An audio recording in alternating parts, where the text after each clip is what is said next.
بسم اللہ الرحمن الرحیم۔ السلام علیکم ورحمۃ اللہ وبرکاتہ۔ دوستو، آج کا جو ویڈیو ہے یہ وضو کے نواقض یا مفسدات کے بارے میں ہے۔ اس سے پہلے ہم نے جو ویڈیو بنایا ہے یہ وضو کے مستحبات کے بارے میں تھا، اور اس سے پہلے فرائض اور سنن کے بارے میں۔ آج وہ چیزیں ذکر کریں گے جس سے وضو ٹوٹ جاتی ہے، کہ 8 چیزیں ہیں جس سے وضو ٹوٹ جاتی ہے۔ مندرجہ ذیل 8 چیزوں سے وضو ٹوٹ جاتا ہے جو ہم ذکر کریں گے۔ اس میں سب سے پہلے پیشاب یا پخانہ کرنا، یا ان دونوں راستوں سے کسی اور چیز کا نکلنا، اس سے وضو ٹوٹ جاتا ہے۔ پیشاب یا پخانہ کرنا یا ان دونوں راستوں سے کسی اور چیز کا نکل جانا۔ نمبر 2، ریح یعنی ہوا کا پیچھے سے نکلنا، اس سے بھی وضو ٹوٹ جاتے ہیں۔ ریح یعنی ہوا کا پیچھے سے نکلنا۔ اور اسی طرح تیسرا، بدن کے کسی مقام سے خون یا پیپ نکل کر بہہ جانا۔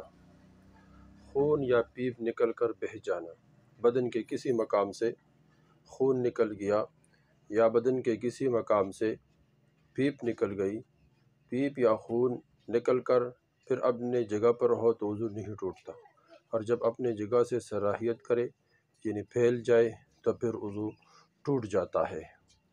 نمبر 4، منہ بھر کے قے کرنا۔ منہ بھر کے قے کرنا، جس نے الٹی کی اور منہ بھر کے کیا تو اس سے بھی وضو ٹوٹ جاتا ہے۔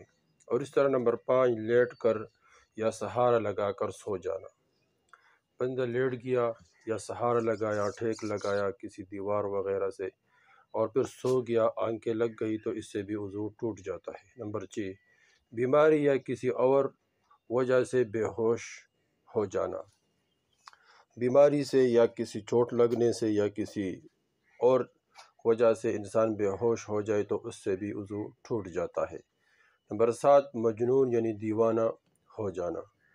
مجنون ہو گیا، پاگل ہو گیا، دیوانہ ہو گیا تو اس کا بھی وضو ٹوٹ جاتا ہے۔ اور نمبر 8، نماز میں کہا لگا کر ہنسنا۔ نماز میں کہا لگا کر ہنس کیا کوئی آدمی تو اس سے نماز بھی ٹوٹ جاتا ہے، اور اس طرح اس سے وضو بھی ٹوٹ گیا۔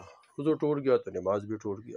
یہ 8 چیزیں ہو گئی جس سے وضو ٹوٹ جاتا ہے۔ اس کے اور طریقہ سے بھی جو انسان سے کبھی بھی نہیں بھولے گا وہ یہ ہے کہ 2 سر سے تعلق رکھتا ہے، اور 2 منہ سے تعلق رکھتا ہے، اور 2 بدن سے، اور 2 شرمگاہ سے۔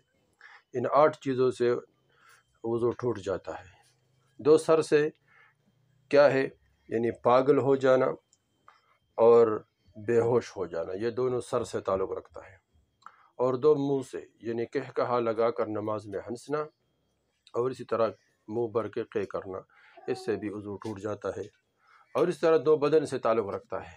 بدن سے جو تعلق رکھتا ہے، بدن کے کسی حصے سے خون یا پیپ نکل کر بہہ جانا، اور ٹیک لگا کر یا سہارا لگا کر سو جانا تو اس سے بھی وضو ٹوٹ جاتا ہے۔ اور اس طرح نمبر 4، جو 2 جوڑے ہیں وہ شرمگاہ کے متعلق ہے، وہ یہ ہے کہ